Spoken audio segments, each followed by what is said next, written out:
Hello and welcome to let's try that again. Hello and welcome to Muse Jam Session Recording 193. My name is Dani Beaumont and I am a Principal Product Manager on Adobe Muse. Happy New Year. Nice fresh start. I had a good break. Have not had a jam session since mid-December and I'm happy to be back.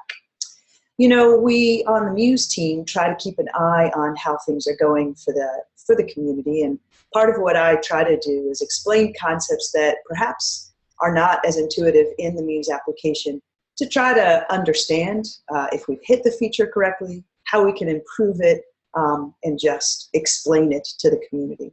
And responsive design tends to be kind of an endless fountain of opportunity when it comes to training and teaching. Some of that is perhaps, or probably, that the Muse application could be more intuitive, but I'm so fundamentally convinced that responsive design is really a very complex concept no matter what tool you use. And there's a lot of areas to cover. I've showed responsive design in the world of fluid breakpoints and such for quite some time. But in this session, what I wanted to do is actually dive more deeply into a world where you're building out responsive design, but instead of fluid breakpoints, you're actually dealing with fixed breakpoints. So I guess this is a technique that's pretty common in the world of hand coders. And it's one where rather than having fluid breakpoints with content that's really resizing within that fluid breakpoint, hand coders will build out sites that have multiple fixed breakpoints with the smallest breakpoint fluid. So it might be fixed, fixed, fixed, and then fluid in the middle. And the reason I think for that fluid breakpoint in that smallest device is it allows the scaling, that viewport scaling behavior for lots of different smartphone devices. If we look at this site, this actually came from the community. A fellow by the name of James Franklin sent it to me and said, hey, Dani, I would love if you could do a jam to show how this site is built. So I'm going to kind of do what I do. I'm going to attempt to not go too fast today. But I want to do a combination of things. I want to teach a little bit about fixed breakpoints, and I want to go ahead and show you how I would go about recreating this site. One of the jam sessions I do is focused on how to build an existing website in an hour or less. And my mindset really is that when you're building out a website, just getting your client to tell you what they want and having clarity about what their requirements are and coming up with demo assets or content, design assets, is the majority of the time investment. Once a site is built, reproducing it in a tool like Muse can be very, very quick. So if you have a client that was working on a website and they want you to, let's say, take that site and refine it, and you're concerned because perhaps they don't want to pay as though it's a brand new site, they just want to pay for maintenance. What I would suggest is it can be pretty quick to build out an existing site in Muse and just really gather the assets from that finished design into your Muse application. So that's going to be an aspect of what we cover today. All right, let's look at this site for a second and kind of understand how it's structured.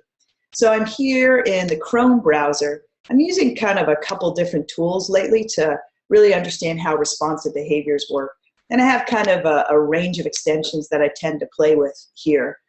One allows you to really dissect what typefaces are being used in a tool. Another one built with lets you know if it's a Squarespace site. For Site of the Day, we use this a lot to make sure that the site is actually built in Adobe Muse. There's also one called Breakpoint, I believe is its name. And it works pretty well. The reason why I like it is it tells you how large, how wide your browser is. Lately, I've gotten truncation in the value there. So I'm going to kind of take a second approach here to determine how the breakpoints are set on this site. So here in Chrome, I'm just going to right-click, and I'm going to bring up the inspect mode, or kind of the developer mode for the tool. And what you'll notice is down here on the left, I can toggle between responsive state and not responsive. So this is the normal browser. If I go ahead and toggle on what they call the device toolbar, it gives me this nice readout here where I can see where my breakpoints are, or see when it is I jump between breakpoints by looking at the numerical value here up at the top.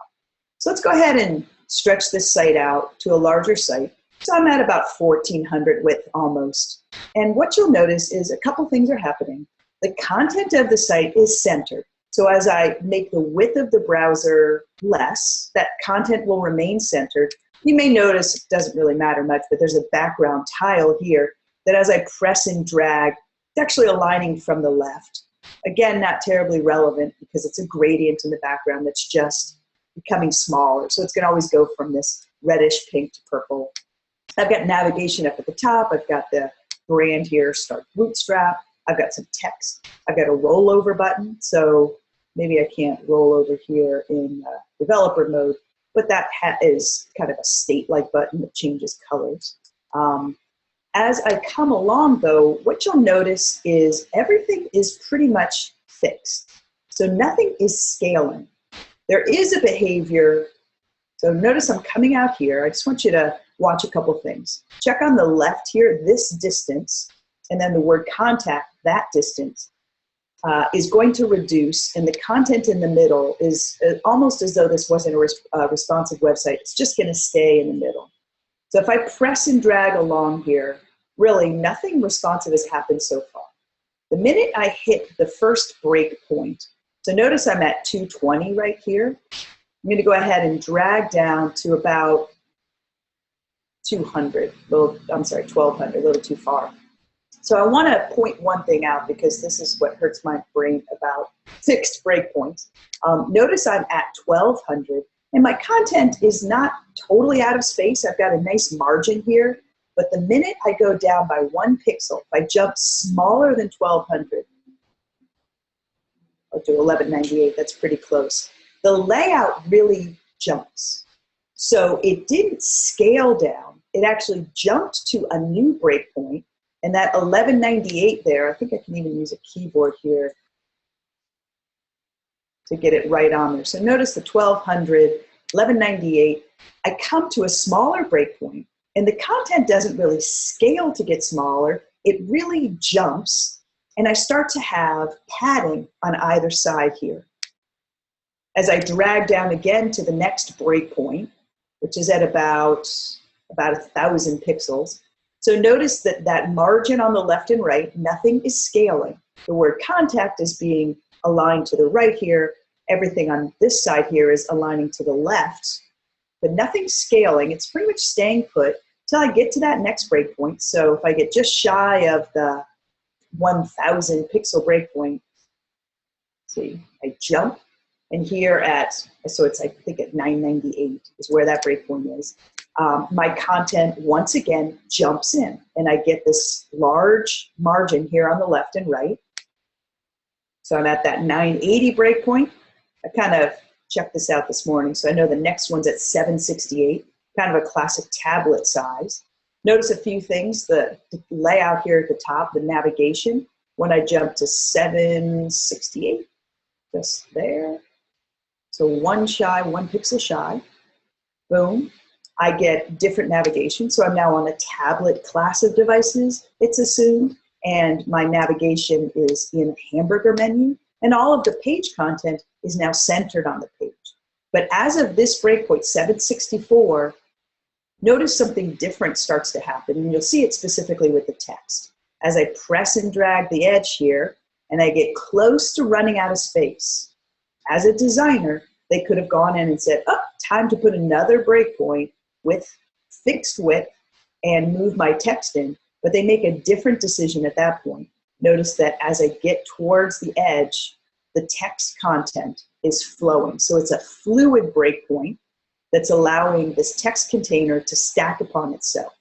Now, all of the buttons that are here, the images that are here, are not scaling at all. They pretty much designed this site using something that's known as card-based design. So there's some text content here and images that are stacked upon themselves. There's a background image that's cropping a little bit. But as I press and drag out, that content is going to remain centered. My little tiles here remain centered until I get up to that tablet breakpoint. Let's see. All right, in the tablet instance, once again, the tiles remain centered. The text is here, but point sizes of text and such change.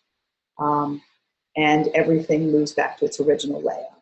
So kind of in a nutshell, what they've done is they set a breakpoint at 1200, another one at 998 or maybe 1000, something roughly there. The next one's at 768, and then at 768 on down, it's a fluid breakpoint, so it covers everything from tablet all the way down to smartphone. Let me show you how we would set up this structure in Adobe Muse. So I'm going to swing over to the application. I'm going to check real quick and make sure that, yeah, there you go. I think I'm not sharing my screen. Is that true? I'm going to check in on the crowd here real quick. So give me a thumbs up if everyone is good. I want to make sure my tech is on solid here. So you can still, I was sharing. Yeah, okay, Gary, thank you. I had a moment. All right. Okay, I'm going to keep going. So I'm here in the Muse application, and I want to build out the structure for this site that we just looked at. So we're going to refer to it as we go along. And let's even go back into the normal mode where I can see the content without any interference. So I've got that full site. Let me check chat real quick. I think you guys are saying we're good. All right, thank you. Okay. So back in Muse, I want to come in and I want to start with that first breakpoint, and that's at 1200 pixels width. And I could tell, of course, that if I were on a much larger display, the content is going to stop at 1200 pixels and not set to infinite width in the design. So back here in Adobe Muse, I'm going to go ahead and pull down and file to new. And I'm going to not use the default value. I kind of want to explain our user interface because in the last 2 weeks, I've spent time with the private pre-release, trying to understand what people don't understand about fixed breakpoints in Muse, and trying to understand it myself, to be honest. So I've had some good conversations with the engineers. I'm now humbled and impressed with what they do, but I'm also convinced that it's not necessarily the easiest thing to learn within the Muse application, and there's value to explaining it. So I want to come in, and the default state of Muse is to create a breakpoint, a page that has a fluid width. And if I come into my advanced settings, you'll see a couple of things that are interesting. And I'll be honest, like I said, this is a heady idea. I mostly get it, but I might fall off the mental table once or twice here. Notice that in the world of fluid width, I can come in and define the maximum page width for that fluid breakpoint. I can also define the minimum width. And as many of you know, when you use Muse, if you say File New and you set that first max page width, it's going to send the mid width to something very, very small, 320 pixels. And what that is indicating is pretty much the smallest that the browser will ever get, and 960 is the largest, of course. If I switch from a fluid width design here, or breakpoint, to fixed width, keep your eye over here on the right. When I go fixed width, it's not saying max page width, it's saying absolute page width. And this is a really interesting concept. If you look at this site again, and we really understand what's being done in the browser, I know that I've got a breakpoint at 1200 pixels. And if you remember, right when I get on top of 1200 pixels exactly, when I get to, let's say, 1199, so not quite 1200, boom, the content jumps and I get a gap here. That's really important, I think, to keep in mind as we go along. So in the design I have here, we know that we want it to be 1200 pixels, 1200, and notice that there's no ability to define the min width of that page. And this is literally because Muse is creating a fixed width page, a fixed width breakpoint that's fixed. There's no fluid behavior. So it kind of makes sense that they deleted it from the screen here. When I click OK, Muse takes me into the site plan layout here. I'm going to double click to go into that page. Now for this design, it's a single page website, so I really won't need to have multiple pages. My navigation and my page content is going to be on it right there. Notice what just happened, which put me for a mental loop, to be honest. I said, File New, fixed breakpoint, 1200 pixels, and Muse gives me something that's 1400 pixels. So I said to the engineer, whose masterful mind created this, why do we do that? It confused me, And what he explained is that, and there's an easy way to look at this. I'm going to go ahead and colorize the page on this design, and then I'm going to explain. So if I go into fill color, we'll choose a fabulous, not that fabulous, shade of pink. And let me just tint it back a good deal here so that we can see it very gently. Okay, so that is my actual page. All of the white stuff that I see is my browser fill. It's my browser background. A long time ago when the web first came out, it was very popular to have a browser fill in an active Muse or active page. Over time, design started to use the full browser width for all of its content, so the page metaphor really went away. But websites still have them, and we pretty much make them transparent when we're designing. But as you try to understand how breakpoints work, I think it really helps to see a tint to the page. So what we're indicating is the content that I place in my design is going to hit appropriately right here at 1200 pixels. The minute I drag my browser to something smaller than 1200 pixels, I'm going to basically jump to the next breakpoint if I've defined it. So let's kind of go ahead and do that. Let's add our next breakpoint. I'm going to right click here in the breakpoint bar, and I'm going to add a second breakpoint. And for this one, I'm going to want to make sure that it's also a fixed width breakpoint. And I want that one's width to be, let's go ahead and go with a flat 1000 pixels. And I'll click OK. Okay, still an odd world, but we know that that first breakpoint is at 1200. I can see it here, right? And I've got my browser background that's here. When I click to the next one, that's actually a 1000 pixel fixed breakpoint with this next breakpoint up visible.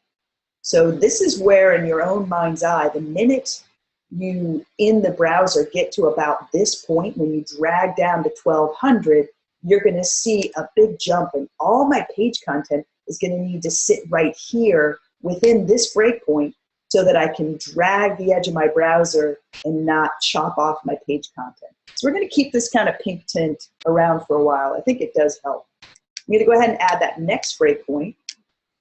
So we'll go in and add a breakpoint. I swear like 900 streetcar trains are deciding to come right now. We've had 7 in the last 4 minutes. Welcome to urban existence.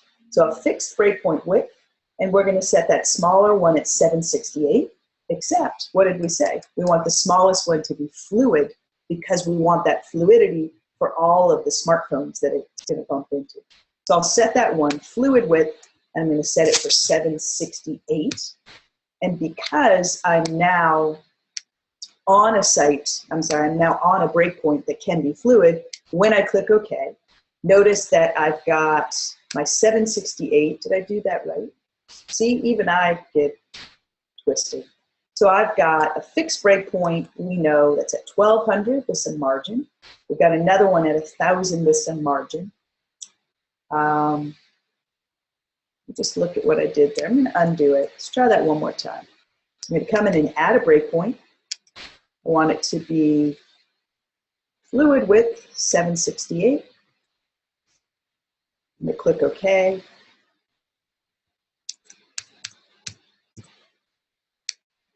And I'm going to go on in,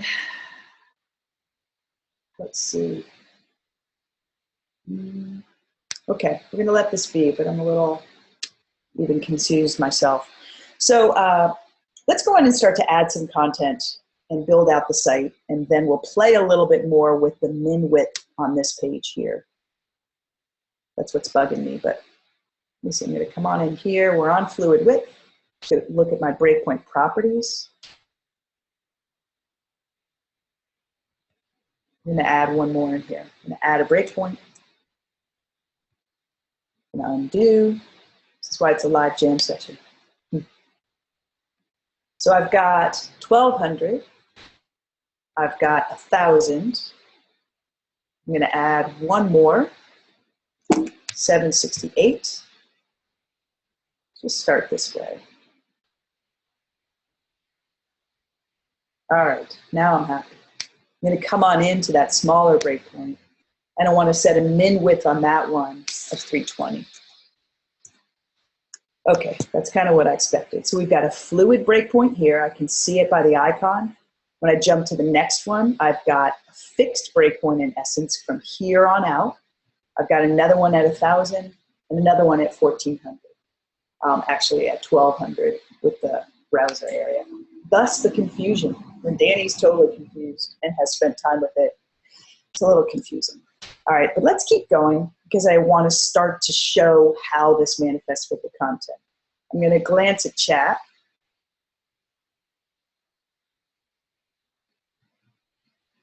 Yeah, 768 fixed width for vertical iPad. It's possible. This is where you need to read about web standards and decide. As the saying goes, standards, I love them. There's so many to choose from. As far as which devices you're supporting and how many breakpoints you need to have for all those devices. The world of fixed breakpoints, well, I'm going to talk less and show here because we're going to run out of time. Okay. Let's go back to the site now.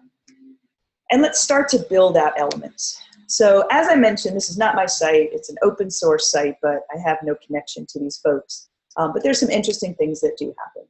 So notice as I scroll down on the page, because it's a fixed width site, I'm able to have pinned navigation. So as I come here, I get the navigation. You'll notice it probably fades away here, and then I get a bar that has, I would guess, different navigation because the color changes from white to black with a rollover state of yellow. And these are anchor tags, so it takes you to certain locations on the page. This is that standard navigation. If I come on down to tablets here, I get that secondary nav where it's included here in an accordion dropdown. These are things that you can achieve in Muse that we're going to step through. I've kind of prepared it a little bit this morning so we could get a little further in the hour. But those things are happening. As I also continue, let's just look at each element because it really helps. We looked at the nav. We know how that changes. I've got a graphic that's here. Notice it is not scaling. It is not fluid width, fluid height. It is just a solid image. When I get to a certain point, that image scales. So it's probably the same image it would be in Muse, but it's scaled to give me a buffer here on the left and right. The text also did not really change. Notice I've got the text here. It's not flowing in its container. It's jumping to a new breakpoint, and the container is more narrow. The button is kind of very pinned. It never changes. As I continue going down here, there we go. I get another jump where the text, everything is really sort of aligned to fit not just within the breakpoint, but within the breakpoint with a buffer on the left and right. I'm going to keep going a little bit more. Boom, I'm now in my smallest breakpoint with my fluid text container. But notice nothing else is really fluid. The only thing that's fluid about this smallest breakpoint is that the containers can flow amongst themselves. The button does not scale. The image does not really scale. As we come down on the page, we can look at the sort of tile metaphor here. So I'm going to go to the larger instance again, and we'll take a look at, there's some text that's pretty unremarkable. Here I've got an image and I've got tiles. So notice as I stretch down here, nothing is scaling. Everything is very fixed till I get to where it's getting a little crowded. So I hit the next breakpoint, probably that 1,000 or let's see, kind of subtle. Notice what happens here. The text, these containers, they're not being scaled or anything. They're just kind of jumping around a little bit. So it just moves a bit from here, taking away a little bit of the white space between them, but it's not scaling. It's not really resized at all till I get to where even that layout is too crowded, and boom, I jump to that single column design. All right, let's try to build out some of these pieces together. So as I mentioned, I did a little homework this morning just to kind of speed it up. One of the things that I really enjoy doing is kind of inspecting sites to see how they're built. And there's a number of tools you can use. If I come on in Chrome or Firefox, I can kind of, roll over an object and figure out how it's constructed. So I'll show you how I went about kind of gathering pieces here just for the heck of it.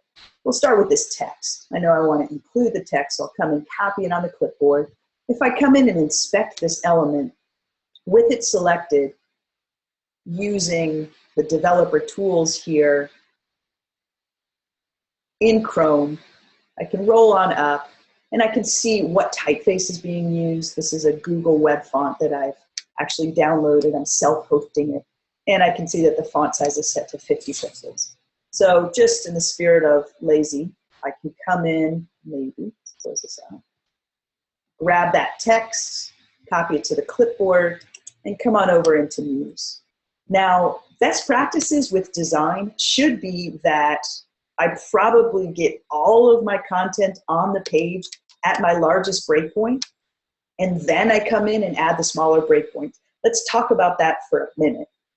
This is also after extensive discussions with the engineers that are allowing you to use this free-form visual design tool to build fluid, responsive websites in the browser. And what they explained is when you come and copy content onto the page, they have to struggle to figure out where that content should fall on each of these breakpoints. So one way to make yourself a little less crazy is to fill everything in your largest breakpoint or your smallest, depending on how you like to work, and then add the additional breakpoints. I'm going to show you some tricks for keeping your formatting consistent across breakpoints if you've already got them the way we do. But I'll come on in and I'm just going to paste some text here. And I think we realize that if I come on in and select this, I'll go to the text tool if I don't delete it. Oh, silly girl.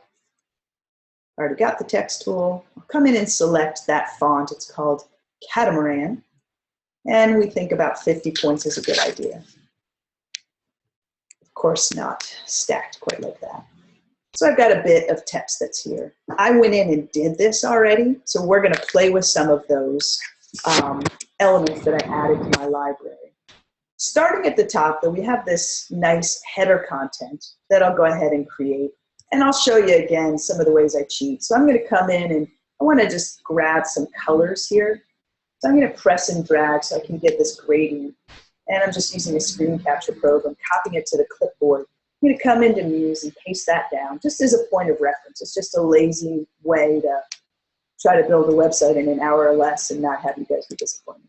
So I'm going to come in and create a container. I'll press and drag this container down. And I'm going to set it to be stretched browser width. So it's an empty container that's out there. In the fill dropdown, I'm going to go ahead and select a gradient. And then I'm going to steal the colors from that bar I just lost track of. Hold on a second. Grab this guy. And let's move it back there. Say girl.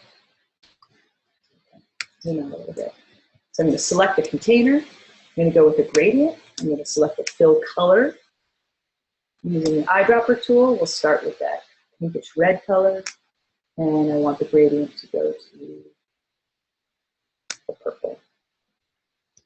Now, when I was sniffing the site, I noticed there was also kind of a background tile that's SVG, so it loads up. Notice that this is a gradient. And then if on top of it is just a simple tile that repeats, it will load really quickly. So for that, I'm going to come on in and just draw a second container right on top. And I'm going to set it to be stretch the browser width. In the fill dropdown, I'm going to go browse for that background pattern. So it's actually a PNG. It's incredibly small, so I can tile it easily. I'm going to set it to tile. That'll do both horizontal and vertical. And I don't care so much at the position. I did notice, or together I pointed out that it's sort of tiling from the upper left-hand corner, which is fun. Okay, so I've got that background set now. And we can start to play with some of the other elements. Now there's nav that's here, and as I mentioned, this is anchor tags that takes you to a particular location. So let's just go on in and take the lazy way out here. I've got the Muse fixed jam, and I've got some navigation. I'll explain a bit how I created it, but I've got, let's go on in here. I've got one navigation element. So this is a standard menu widget. I went to the widget library, and in the menus area, I grabbed the horizontal widget. I applied the font that I wanted. I left it as black to make it easy to see. I then duplicated it for a second instance, and the second instance is to be part of the accordion design. Let's see if I close all here. You can see I can hide and show that second navigation. So for this design, I would really do a third navigation, and that's going to be taking this menu bar, duplicating it, adding the white background, and applying a scroll effect to make that visible. We'll keep it simple for now. I'm going to take a quick look at chat, see what's going on. They're all talking about the weather.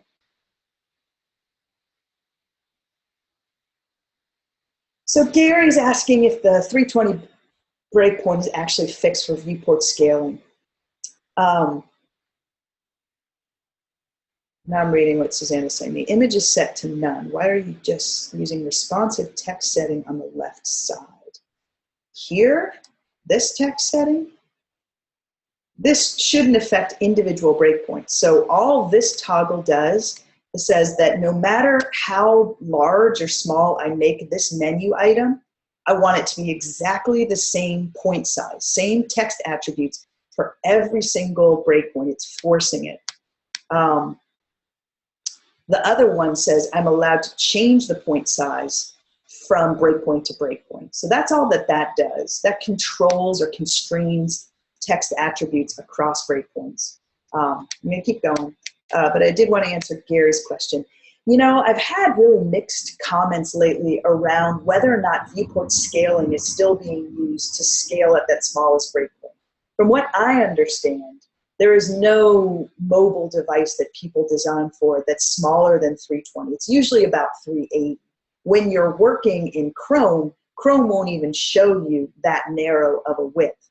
But 320 is somewhat considered a safe, smallest size that the content will work in. There's no phone that's going to be smaller than 320. From there, we're setting a breakpoint at 768 that is fluid. So we're not relying on viewport scaling. We're relying on the fluid breakpoint to determine the width of the site based on the device that's loading it. So I'm not positive. If people out there know more, please teach me. But I'm not positive if viewport scaling is actually being employed in the world of responsive design the way we used to do it as a standard with alternate layouts. Okay, we'll keep going. Time is ticking, man. Look at that, we're halfway done and we're not halfway done. Okay, so I've got my nav here. I'm gonna go ahead and get rid of the second instance for the moment, just to clear things out. Grab this guy, just make it go away. And let's just put this up here in the left-hand corner. Now notice, or right-hand corner, notice what I'm doing is I'm looking not at my browser area, I'm looking at this cute little pink region because that is where my page is. That's the 1200 mark for the page. I am going to go ahead and pin it to the upper left-hand corner of the site because as we remember, no matter what happens, that navigation is always there. Even if an overlay overlays it, it's going to remain there. Start Bootstrap, I could do the same here, kind of copy it, come on in, copy a little less. This is Lazy Man typesetting. And grab that font, and we'll go ahead and pump it up a little larger. And I'm going to put this guy in the other corner, upper left. And I'm going to make sure that it is also pinned to the browser. So browser level pin. I'll get this guy up and out. So that's text. Okay. Next up, I've got a block of text. You come on in and copy it.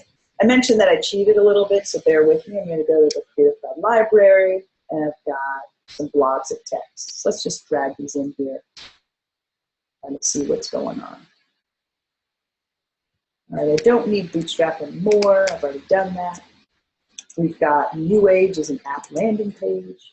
So we'll go ahead and move that into position. My goal here as I'm working is to make sure that, see, I'm already making mistakes because it confuses my mind. At that 1200 pixel breakpoint, I need to know that anything that I place on the page is going to have enough clearance. Let's kind of dissect this for a moment. So I'm at 1200, but my next breakpoint, my fixed breakpoint is 1000. So what that means to me, higher math, is that I'm going to have 100 pixels on either side that I need to be aware of. That needs to be my margin. So I'm going to come on in and drag a guide out here, maybe. Why don't we view guides? Where are you then? Okay. And I'm going to put that at about 100 pixels in roughly, so just about there. Creepers, creepers. I'm going to grab the next one. We're going to put it 100 pixels in, so just about there. And that's my design guide. Everything that I do here needs to be inset that much, believe it or not. This is probably one of the major reasons why responsive design sites tend to be so simple, is when you start to think about how much air you need to keep around when you're doing a fixed breakpoint site, you have to be ready for it. So that content is going to stay inside these guides. I've got a button. I went ahead and made a button, so we'll drag that out. Again, this is just a simple library button.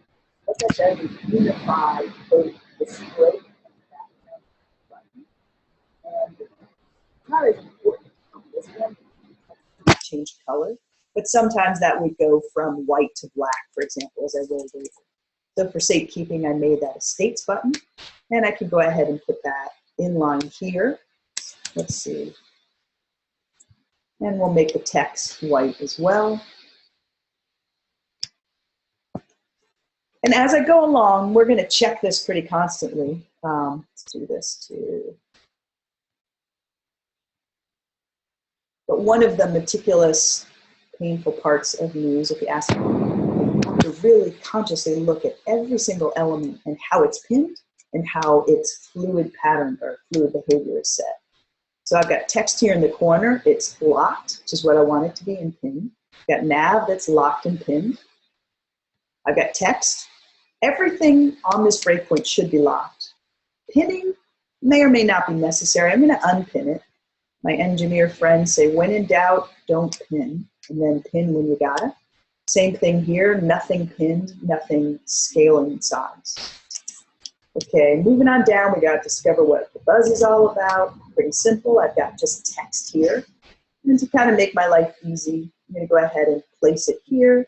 I'll set it to be browser width, drag it on down, and then I would come in. You can either, I've heard mixed reviews about responsive between breakpoints and what is consistent.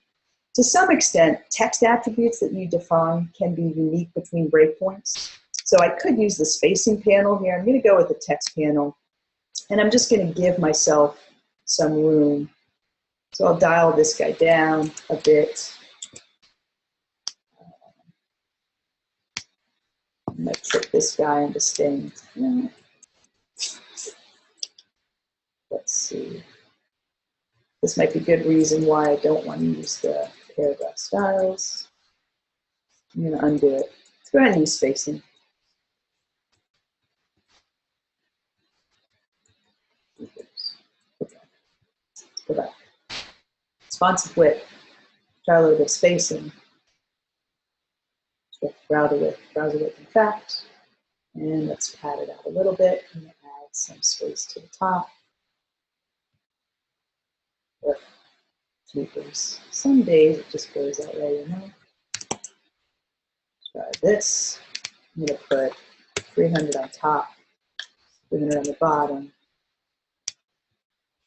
Way plenty. Try it less.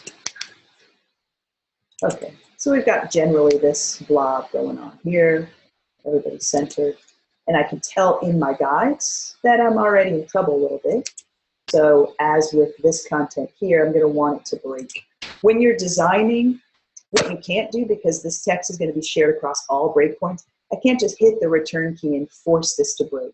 So a way I would trick it into breaking within this area, but still being a full width object, I could do two things. One is I could define a background and then add a text container. That would do it. But if I kind of want to have less objects, another way to trick it is to make sure that I have some padding on the left and right.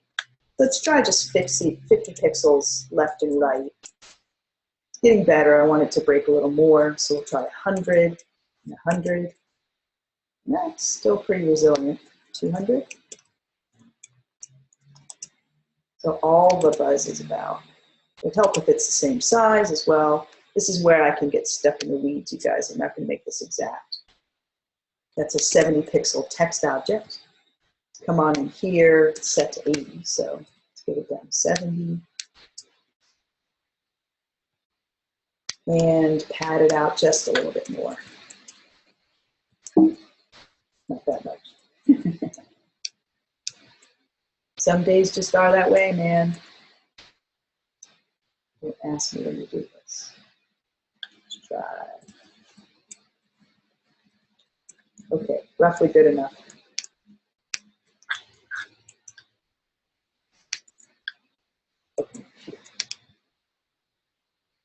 Okay, got that guy. Let's keep going a little bit. Now we're getting into the interesting containers a bit, or the tiles. So as we know, it starts with, we missed the phone here, but actually I want to point this out a little bit. Notice that when the phone's a little too big, it starts to layer underneath the container. Again. So it's going to layer there, and then it fits once it hits the second breakpoint. Let's kind of play with that. I'm going to come on up here. I'm going to go grab the phone here. And I'm going to just press and drag it a little too large, the way they did it. And I'll move it into the area. Maybe make this a little more wrappy. Let's do the same with the image. Put that into position.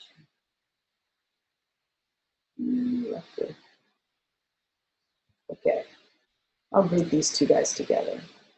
Because as we remember, I'm not going to scale them. So I'm going to make sure they're set both individually to not resize, really not pinned, and I'm going to group them.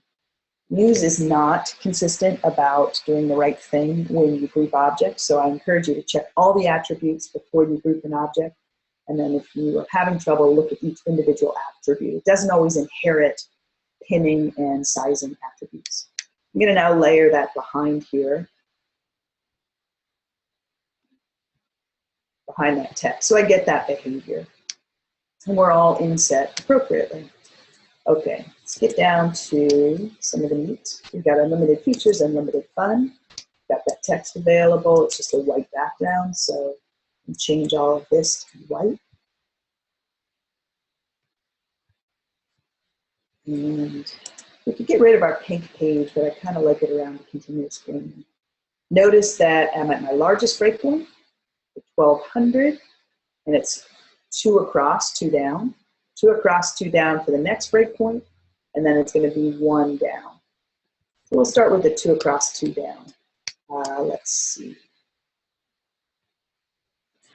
Get this guy out of the way a bit more.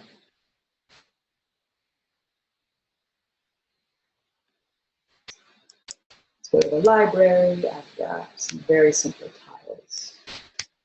I did not get the SVG versions of these. The way the designer originally did it, it's using font awesome icons. I just was a little lazy. All right, my pink page is going to kill us a little bit here. So I'm going to make it go away, or I may regret it. Let's hide our pinkness for the moment. And I'm just going to put these guys really loosely in position here. And we have a second version of the phone, so we'll be a little lazy. Just press and drag and duplicate that second instance. And as we're working, this is where you kind of want to look at your content within the breakpoint, cuddle up and do the right thing. So we know that it's got to fit within this barrier and this barrier. I'll come in and center my headline, maybe move it up a bit, put this guy in position. As long as it's inside those guides, it should be fine. For these guys, I'm going to do a little bulk formatting. So there's some nice tricks when you select a group of objects. Notice that if I select an individual object, it has squares to indicate the grab handles. If I select more than one object, instead of, it's kind of hard to see, and I can't zoom using Zoom, interestingly enough, But instead of representing everything in squares now, notice I have a diamond, and that indicates that it's a group selector. So if I come in and select these objects, and I want to fill the space, I got a little bit of leeway I can play with. I'll get these guys, again, get these guys, kind of move them into position. And in bulk here, I'm going to grab not a square, but I'm going to grab the diamond. I'm going to press and drag, make it a little bit larger. Now, a nice trick is I may think there's too much space, too little space between these objects. What I can do is hold the Option key down, and now when I press and drag, it's not going to resize the content, but it's going to control the space between the containers. So really handy as you're working with responsive design. So I've got those guys set pretty well. Again, I want to check each and every one of them. These were just pasted into text containers. I want to check each one and make sure that it's set to not scale and it has no pinning defined at all. All right, we're getting there. We got to start now for 3 button again, so let's go grab that. And I'm going to bring a duplicate down. If I can scroll. All right, let's do this. Sometimes demo gods are not as kind as I.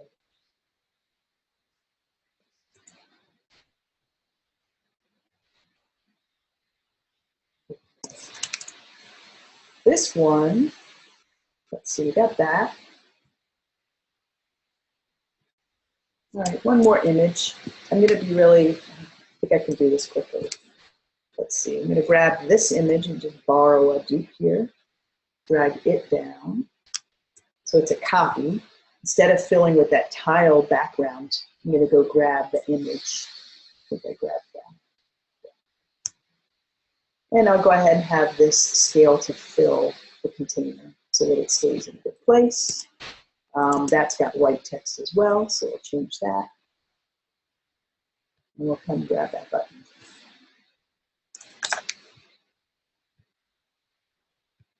Move it into position, this into position. Okay. For all intents and purposes, we mostly have all the content for the site. I have enough elements to start to communicate some of the overall concepts between breakpoints. I'm going to stop for now, but I've got most of that content in place. One handy thing I'll go ahead and do is add some anchor tags for my navigation here. So I'm going to type A on the keyboard or go to the control panel here and grab the anchor tool. And I'm just going to, it's download features and content. So I'm going to drop anchor, like a good sailor, right here. And I'm going to set this to features. If you're working with anchor tags and responsive, you really want to drop it to the left side of the site. Forget why right now, but make sure left right. I'm going to go ahead and drop a second anchor, maybe, and this is going to be content. And now what I can do is come on up into my nav here, download, actually we need one more anchor. We're going to call it top, or download, whatever helps my mind understand it. But I'm going to bring it right there to the top. And in my nav, with it selected, I'm going to go ahead and link to those anchors that are associated with this page. So they appear here in the menu. Top is going to be for download. Features is going to get features. And contact. Look at that. All right, I'm eating up a lot of time. Let's get to the meat of it. We're looking good here. Let's see how scary it got. This is kind of by design that I wanted to get scary. I'm going to jump to my next breakpoint. Go ahead and click over. Not too bad, but not fantastic. So things got a little jumbled and I'm getting a little nervous. One of the nice things I like is I can go back out to this largest breakpoint. This is kind of an opportunity for user interface improvement, if you ask me. But I just want to preserve what I've done here. I don't really want to meticulously go move everything around. What I can do is come in and just select a big group of all my content. With that selected, I'm going to right click, and you're going to notice that I have the ability to copy my text formatting or size and position to the other breakpoints. This is where Muse is not doing you any favors, because we know we're on the fixed breakpoint of 1200. It's kind of acting like it's a 1400 breakpoint, but that's really the browser, that's not the page.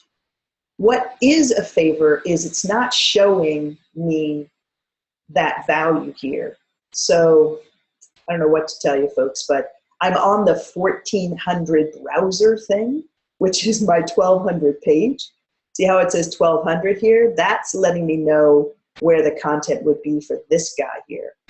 So you got to think a little bit. You have to sort of do the power of elimination. I'm going to select all that content, and I'm going to copy size and position to the next smallest breakpoint, 1200 pixels. And let's do this with the bottom bit here. Muse tries to be nice, and I find it messes things up. It's not really very nice when it tries to resize content on smaller breakpoints. So doing this is going to kind of just say, do me a favor, don't try to resize. Let's try that again. Don't try to resize. Let me do the resizing. Where's my right click on it?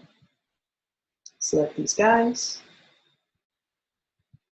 Honest to goodness, some days. Right click, size and position to 1200 pixels. I'm going to do it one more time. Now, if I fiddled with typography between breakpoints, copying the text formatting would undo any differences I might have defined from one breakpoint to another. I haven't done anything, so it shouldn't be broken. All right, now if I go to my next breakpoint, it's pretty good. Things are roughly where I'd like them to be. And now I can come in and just start to resize a bit. Now, once again, I need to use that same metaphor a little bit here. I need to inset from my page by about 100 pixels, roughly. I've got one guy that behaved well by default there. I've got another one that just kind of got stuck. So I'm going to drag this guide now and go to the next smallest breakpoint and move my content in. Grab these guys. Let's see. Kind of do it one at a time. So I'm going to make my text fit a bit better. I'll go ahead and increase the height. Using my vertical move handle, I can move things out of the way kind of quickly. I want to grab both the gradient, or the tile that we defined, and the gradient, and get it a little bit bigger. And now I'm free to come in and say, you know, for this group of images, let's just go ahead, don't hit Shift, you silly girl, because that will disproportionately scale it, make it smaller, and bring it on in to that safe zone. Make sure my navigation here is in the safe zone. I'm going to play this out just a little bit more, and then we're going to stop and really talk about what's going on. These guys look pretty good. Get this guy back in the center. If I want to be really safe about it, I can make sure my container, text container, is within those bounds. If I set spacing, I can stay outside because it's going to pad the content. And in that second breakpoint, I could make this a little smaller maybe as well. And I've got those tiles now that I carefully have resized. What I'll do is come in and just press and drag to make them a little narrower. Hold the Option key to give myself a little bit of space between them. And I've got a pretty tight window here. Let's just double check and see how they did it. If I start out here, we've got the first breakpoint, swing it on down, second breakpoint, boom, just a little tighter. So I'm going to try to make this work well. Let's overdo it, I suppose. Squish them up an awful lot. Increase the space between them. And act like I don't think that's a bad design. Oops.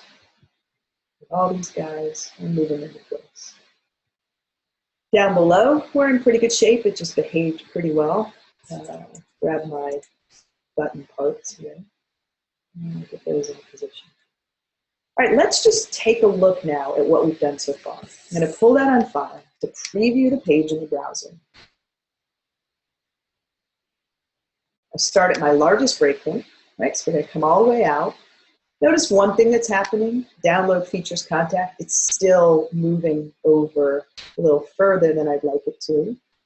So I probably need to make sure that's pinned. Start Bootstrap on the left is behaving, but things are working pretty well until I get to a breakpoint. Let's just move on down here, pretty good shape. If I press and drag and I get to that next breakpoint, there's my shift. Again, I come close to clipping content. If I come up here, notice I get close to clipping that content, but before it happens, I jump to the next breakpoint, and that breakpoint has space. Bringing it home just a little bit, and then let's take a Q&A. I'm going to go ahead and do this one more time. Let's select everything on the page, right-click, and say copy size and position. You know what I mean? To, I'm going to do the 1,000. It doesn't really hurt, does it? Let's do it again to the smallest one, 768. And don't want to take too much time to fiddle, but I'm going to go ahead and jump through my breakpoint. So Shift Command 6 will take me to my largest breakpoint.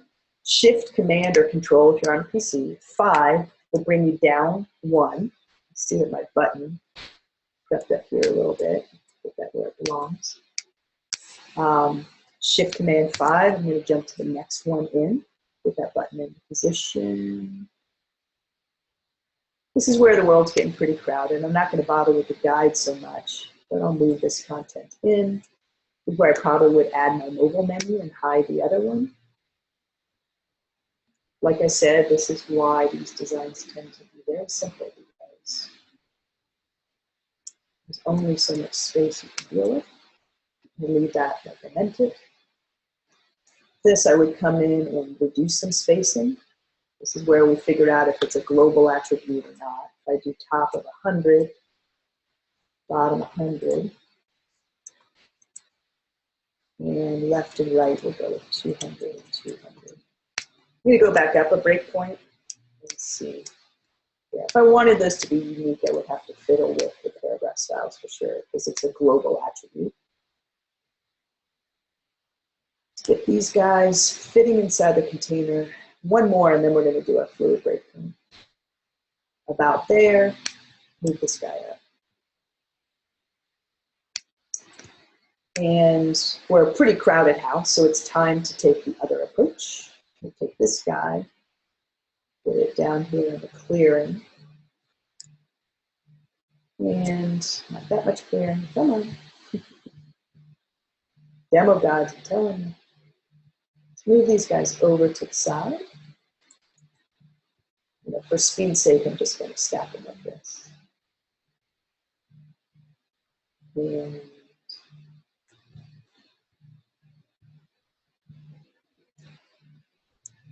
select all of these guys. Do that little resize tricks and stretch them out an awful lot until I feel comfortable with it. Put them in the center. Oh my gosh, it's just having selection nightmares today. Okay, with that guy and space it out a little bit. I can go to the Align panel and make sure it's using uniform spacing. Like that. Okay. So I've done that for that breakpoint. I'm going to go ahead and make sure that this single stack behavior here applies to my smallest breakpoint. So I'll right-click it, and I'm going to go down to that smallest breakpoint. In that smallest breakpoint now, may need to do a little bit of adjusting, as you're seeing here. Not too bad.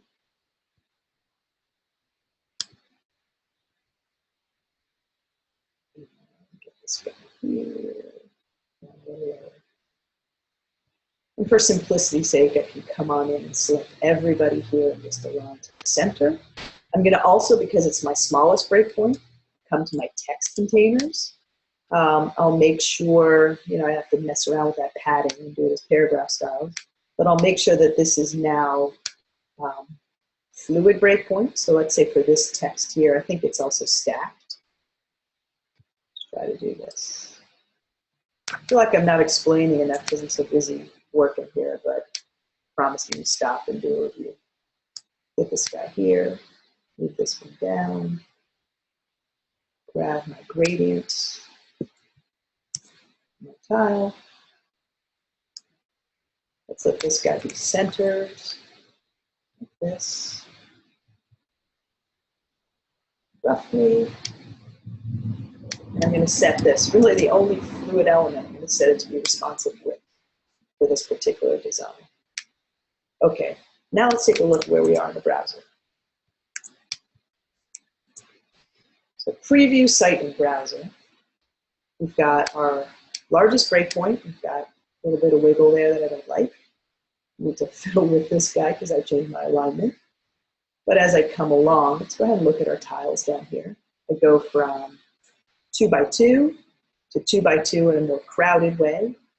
I jump on down to the single stack. Okay, definitely some refining can take place, but let's talk about what I breezed through that didn't make sense in that whole demonstration. So I'm going to swing back over into chat and see what questions I got in the Q&A. So Gary's asking about fluid versus fixed and viewport scale. He's saying, doesn't viewport scaling kick in at the fixed breakpoint? All I can tell you is I've talked to designers that work with hand coders. Gary's like, never mind. Hand coders seem to like the fluid breakpoint at the smallest point. Perhaps it's because they don't have to do an absolute phone layout and a tablet layout, but by setting the smallest breakpoint to be fluid and making sure that everything does not break in its smallest instant, I think it's a way to simplify the design. But again, this is why we call it a jam session. You guys teach me when I teach you, so if anybody knows more about it, you're welcome to find me. Chat looks pretty quiet. So I think in summary, the things that are really important is, as a designer, you really want to look at the site that you're trying to build. You want to look at every single element. So when you're assessing a design, let's go back to this just concept and assume for a minute it was a Photoshop comp. With each element, you want to say to yourself, what is the behavior? So we didn't get into the mobile menu here or assigning the scroll effect, but that's using standard scroll effect behaviors. You have a container that's set to 0 transparency until it gets maybe 200 pixels and it fades in and is pinned and would layer on the top. This bit here, with each of the elements, you're going to just really think, for this text block, what is the behavior for each of my breakpoints? That's how these tiles came to be, if you ask me, because you don't have to redesign them. You're just restacking them as you go along. All right, we've eaten up a beautiful hour. I'm going to actually put up a poll, because I need you to tell me if we hit the mark on this. So I did a sort of a really quick test run of this. I did a recording for the pre-release testers. I need to know what you still don't understand about fixed breakpoints versus fluid.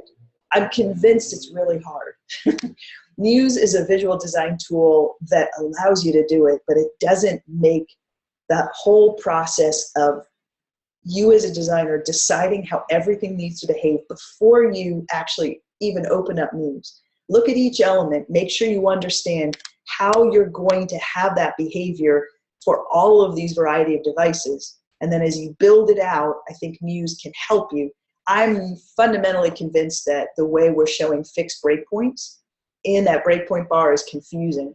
I've not seen a better mental metaphor, but we're open to folks proposing ways to make that a little more intuitive. So thank you everyone for your time. If you've got ideas for jam sessions, let me know. There's some oldie but goodies that I haven't done in a long time, so I may kind of dig up from history, something around typography, for example, or maybe scroll effects, I don't know, if I'm feeling daring. So we'll see you in 2 weeks, hopefully, or catch you on the YouTube channel. Thank you everyone for all your time and attention, and we'll catch you soon.